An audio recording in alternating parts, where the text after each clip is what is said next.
നോക്കാം. വീട്ടിൽ പോകും, അത് മാത്രം മതി. അല്ലെങ്കിൽ ഇങ്ങനെയൊക്കെ സംഭവിക്കും. ഞങ്ങൾ എവിടൊക്കെ ഇരുന്ന ഞങ്ങൾ പഠിപ്പിക്കുന്നത് ഇവിടെ എല്ലാം ഇരുന്ന് പഠിപ്പിക്കും. മക്കളോട് പറയും, നിങ്ങൾ ലോകത്തിലെ ഏറ്റവും ഭാഗ്യം ചെയ്ത മക്കളാ. ഈ പുഴയോരത്ത് ഇരുന്ന് പഠിക്കാനുള്ള ഭാഗ്യം ലോകത്ത് ആർക്കാ കിട്ടുക? ഒരുപാട് അഹങ്കരിച്ച് ഞങ്ങള്, ഒരുപാട്. അതിനെല്ലാം കിട്ടി, എല്ലാത്തിനും കിട്ടി. 2-3 ദിവസമായിട്ട് സോഷ്യൽ മീഡിയയിൽ കറങ്ങി കളിക്കുന്ന ഒരു വീഡിയോ ആണിത്. അപ്പം സംഭവം എന്താണെന്ന് ഒന്ന് അന്വേഷിച്ചപ്പോഴാണ് ചങ്ങായിക്ക് ചെറിയൊരു അസുഖമുള്ള ചങ്ങായാണ്.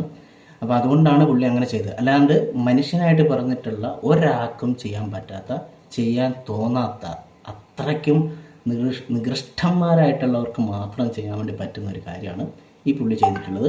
അപ്പോൾ ഞാൻ വിചാരിച്ചു ഏതോ ഒരു ചെറിയ പയ്യനാണ്, അപ്പോൾ എന്തെങ്കിലും മാനസികമായിട്ടുള്ള എന്തെങ്കിലും ഇഷ്യൂ ഉള്ളതുകൊണ്ടായിരിക്കും ചെയ്തത് എന്നൊക്കെ പറഞ്ഞ് നോക്കുമ്പോൾ അതൊന്നും അല്ല. ചങ്ങായിക്ക് ചെറിയൊരു പ്രശ്നമുണ്ട്. അതെന്താണെന്ന് വെച്ചിട്ടുണ്ടെങ്കിൽ മൾട്ടിപ്പിൾ ഫാദർ ഡിസോർഡർ. ഇത് തന്നെ. ഇതിന് ചങ്ങായി ചെയ്തതിന് പുള്ളീൻ്റെ അച്ഛനെയും അമ്മേനും പറഞ്ഞിട്ട് കാര്യമില്ലെന്നറിയാം. എന്നാലും ഇമാതിരി മുതലിനെ ഉണ്ടാക്കി വിട്ടതിന് അവരിപ്പം അവിടെ ഇരുന്നിട്ട് നന്നായിട്ട് തുമ്മുന്നുണ്ടാവും. കാരണം മനുഷ്യനായി പിറന്ന ആർക്കെങ്കിലും ചെയ്യാൻ പറ്റുന്നൊരു കാര്യമാണോ? വയനാട്ടിലെ ജനങ്ങൾ ഉരുൾപൊട്ടലിന് ഒരുപാട് പേര് നഷ്ടപ്പെട്ടു, ഒരുപാട് പേര് രക്ഷപ്പെട്ടാൽ എങ്ങനെയെങ്കിലും ഒന്ന് അവരുടെ ആ വിഷമം മാറ്റി എങ്ങനെയെങ്കിലും ഒന്ന് ജീവിതത്തിലേക്ക് തിരിച്ചു വരാൻ വേണ്ടി കഷ്ടപ്പെടുന്ന ഈ സമയത്ത്, എന്തിനേറെ പറയുന്നു, ചെറിയ കുട്ടികൾ വരെ അവർക്ക് വേണ്ടി പ്രാർത്ഥിക്കുന്ന ഈ സമയത്ത് ഇവനെപ്പോലുള്ളവന്മാർ വന്നിട്ട് കളിക്കുന്ന കളിയാണിത്. ഇവൻ ഇതുകൊണ്ട് എന്ത് ഗുണമാണ് അല്ലെങ്കിൽ എന്ത് സന്തോഷമാണ് കിട്ടുന്നതെന്നാണ് മനസ്സിലാവാത്തത്. വിഷമിച്ചിരിക്കുന്ന ഒരാളുടെ ആ ഒരവസ്ഥ കണ്ടിട്ട് ചിരിക്കുക, എന്നിട്ട് അതെടുത്തിട്ട് സോഷ്യൽ മീഡിയയിൽ ഇടുക.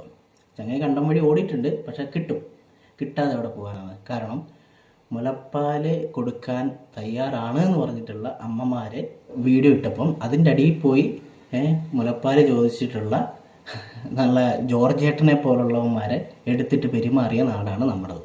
അപ്പം ഇവനൊക്കെ എവിടെ പോയി ഒളിച്ചാലും കിട്ടാതിരിക്കില്ല, ഉറപ്പായിട്ടും കിട്ടും. ഞാൻ കണ്ടപ്പോൾ ഞാൻ വിചാരിച്ചു ഈ ചങ്ങായി ഏതോ ചെറിയ പയ്യനാണ്, 1-2 അല്ലെങ്കിൽ 10-12 വയസ്സോ 15 വയസ്സൊക്കെ ഉള്ള പയ്യനാണെന്ന് വിചാരിച്ചു. പക്ഷെ അതൊന്നുമല്ല, 29 വയസ്സുള്ള ഒരു ചങ്ങായിയാണ് ഈ പറയുന്ന ചങ്ങായി. ഇവനൊക്കെ തിന്നിട്ട് എല്ലിൻ്റെ ഇടയിൽ കുടുങ്ങുക എന്ന് പറഞ്ഞിട്ടുണ്ടെങ്കിൽ അത് ചിലപ്പോൾ കുറഞ്ഞു പോകും. വേറെ സത്യം പറഞ്ഞിട്ടുണ്ടെങ്കിൽ ഇതൊന്നുമല്ല ഇവനോട് പറയേണ്ടത്, അല്ലെങ്കിൽ ഇവനെക്കുറിച്ച് പറയേണ്ടത് ഇമാതിരി ഡയലോഗ് അല്ല പറയേണ്ടത്. പക്ഷേ എന്ത് ചെയ്യാൻ പറ്റും, സോഷ്യൽ മീഡിയ ആയിപ്പോയി. അതുകൊണ്ട് നമുക്ക് നല്ല വാക്കുകൾ മാത്രമേ ഈ മഹാനായ മോനെ കുറിച്ച് നമുക്ക് പറയാൻ വേണ്ടി പറ്റുള്ളൂ. ഈ ഒരൊറ്റ വീഡിയോ അല്ല, അടുത്തൊരു വീഡിയോ ഉണ്ട്. ആ വീഡിയോ കണ്ടപ്പോഴാണ് സത്യം പറഞ്ഞിട്ടുണ്ടെങ്കിൽ ഇവൻ്റെ ചെവിക്കല്ലടിച്ച് പൊളിക്കാൻ തോന്നിയത്. നേരിട്ട് കിട്ടിയിരുന്നെങ്കിൽ സത്യം പറഞ്ഞിട്ടുണ്ടെങ്കിൽ ഇവൻ്റെ ചെവിക്കല്ലടിച്ച് പൊട്ടിക്കാൻ തോന്നുന്ന തരത്തിലുള്ള വീഡിയോ ആണ് അടുത്തതായിട്ട് ഇവൻ ഇട്ടിട്ടുള്ളത്. അതൊന്നും നമുക്ക് നോക്കാം. 3 വയസ്സുകാരി സൂഹി സഹ കാണാനില്ല. അച്ഛൻ റൌഫ് മേപ്പാടി കമ്മ്യൂണിറ്റി ഹാളിന് പുറത്ത് 2 ദിവസമായി കാത്തിരിക്കുകയാണ്. പൊന്നുമോളെ കുറിച്ച് എന്തെങ്കിലും ഒരു സൂചന പ്രതീക്ഷിച്ച്. ആരും തിരക്കൊന്നുമില്ലായിരുന്നു ഇവിടെ, മോർച്ചറിയിലും പിന്നെ കമ്മ്യൂണിറ്റി ഹാളിലുള്ള വെച്ചതൊന്നും. അപ്പോൾ എല്ലാം വളരെ വിശദമായിട്ട് പോയി പരിശോധിച്ച് നോക്കി. ഞങ്ങളെല്ലാം ചെറിയ രീതിയിൽ നമുക്ക് മനസ്സിലാക്കാൻ പറ്റുന്ന എല്ലാ തരത്തിലും കൈ, നഖം, ശരീരത്തിൻ്റെ മറ്റു ഭാഗങ്ങളൊക്കെ വെച്ച് നമുക്ക് ഐഡന്റിഫൈ ചെയ്യാൻ പറ്റുന്ന രീതിയിലുള്ള എല്ലാം നമ്മൾ നോക്കിയിട്ടുണ്ട്. പക്ഷെ അതിലൊന്നും നമ്മളാരും കണ്ടിട്ടില്ല. 13 അംഗ കുടുംബം. അതിൽ 5 പേരുടെ ശരീരങ്ങൾ കണ്ടെത്തി. മകളടക്കം 8 പേർ എവിടെയെന്നറിയില്ല. ഭാര്യയുടെ ചേച്ചിയുടെയും അവരുടെ ഭർത്താവിന്റെയും എങ്ങനെയുണ്ട് ഒരു പിഞ്ച് കുഞ്ഞിൻ്റെ വാർത്തയ്ക്ക് അടിയിൽ വന്നിട്ട് അവൻ്റെ കളി? എടാ ഇവനൊന്നും വീട്ടിൽ ആരും ഇല്ലേ? ഇവനൊക്കെ എന്ത് തിന്നിട്ടാണ് ഇവന് ജീവിക്കുന്നത്? എനിക്ക് മനസ്സിലാവുന്നില്ല. ഒരു മനുഷ്യനായിട്ട് പറഞ്ഞിട്ടുള്ള ഒരാൾക്കും ഇമാതിരി കളി കളിക്കാൻ പറ്റൂല മോനെ കേട്ടോ. നിന്നെ ഒറ്റ കയ്യിൽ കിട്ടിയിട്ടുണ്ടെങ്കിൽ ഉറപ്പാണ് നാട്ടുകാർ നിന്നെ പഞ്ഞിക്കിടും. ഇല്ലെങ്കിൽ ആ നാട്ടുകാരെ പറഞ്ഞാൽ മതി.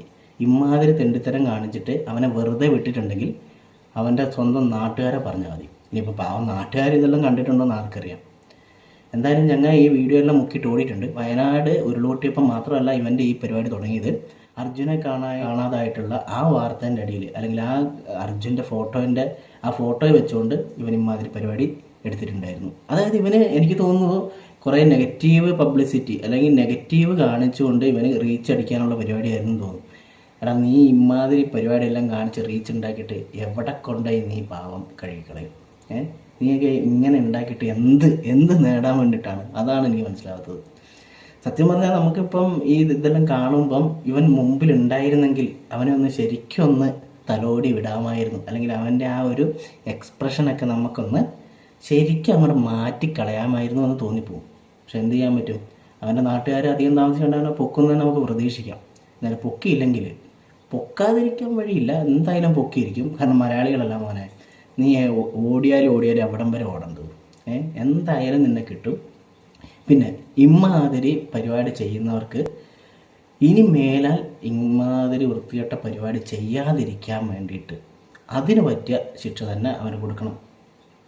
കാരണം കഴിഞ്ഞ ദിവസം ഇതേപോലെ വയനാട്ടിൽ കുട്ടികൾക്ക് മുലപ്പാൽ കൊടുക്കാൻ തയ്യാറായിക്കൊണ്ട് 1-2 സ്ത്രീകൾ വന്നിട്ടുണ്ടായിരുന്നു. അപ്പം അത് അവർ ഫേസ്ബുക്കിലൊക്കെ പോസ്റ്റ് ചെയ്തപ്പം അതിൻ്റെ അടിയിൽ വന്നിട്ട് കുറച്ച് അവന്മാർ ഡയലോഗ് ഇറക്കിയിട്ടുണ്ടായിരുന്നു.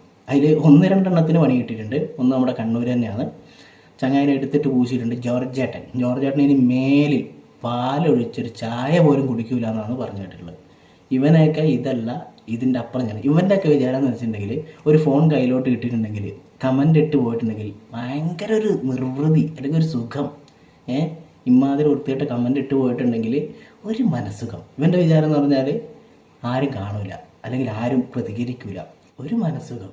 എന്ത് സന്തോഷമാണ് ഇതിൽ നിന്ന് കിട്ടുന്നതെന്നാണ് മനസ്സിലാകാത്തത്. എന്തെങ്കിലും ഒരു ബെനിഫിറ്റ് വേണ്ടേ?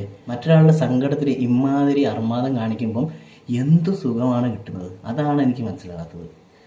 ഇവനൊന്നും സത്യം പറഞ്ഞിട്ടുണ്ടെങ്കിൽ ഇങ്ങനെ നമ്മൾ വായിട്ടിളക്കിയിട്ട് ഒരു കാര്യമില്ല. നേരിട്ട് കണ്ടിട്ടുണ്ടെങ്കിൽ കൊടുക്കുക, അത്ര തന്നെ.